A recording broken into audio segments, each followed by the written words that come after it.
আজকে আমাদের এলাকার মাঠে ছিল ফুটবল খেলা, তাই সবাই মিলে চলে গেলাম ফুটবল খেলা দেখার জন্য। সবই দেখাবো ছোট্ট একটা ইন্ট্রোর পর।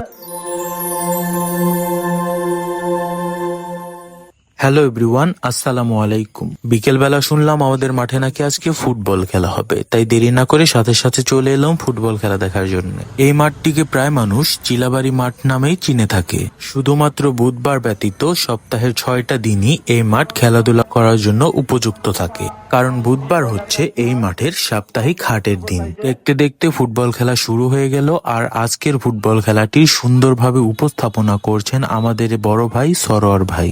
আর আজকের খেলার প্রধান অতিথি হিসেবে ছিলেন আমাদের 7 নং দাইন্যা ইউনিয়নের সাবেক চেয়ারম্যান জনাব লাবলু মিয়া লাবু স্যার। শেষ পর্যন্ত খেলাটি যথারীতিভাবে সম্পূর্ণ হয়েছে এবং খেলা শেষে আমাদের প্লেয়ারদের হাতে মেডেল তুলে দিচ্ছেন আমাদের সাবেক চেয়ারম্যান জনাব লাবলু মিয়া লাবু স্যার। পুরো খেলাটি সুন্দরভাবে উপভোগ করার পর এখন আমরা সবাই একে একে মাঠ থেকে বেরিয়ে যাচ্ছি। তো আজকের ব্লগটা এতটুকুই। আশা করছি পরবর্তীতে দেখা হবে নতুন কোনো ভিডিও নিয়ে। ততক্ষণ পর্যন্ত সুস্থ থাকবেন, ভালো থাকবেন। আল্লাহ হাফেজ।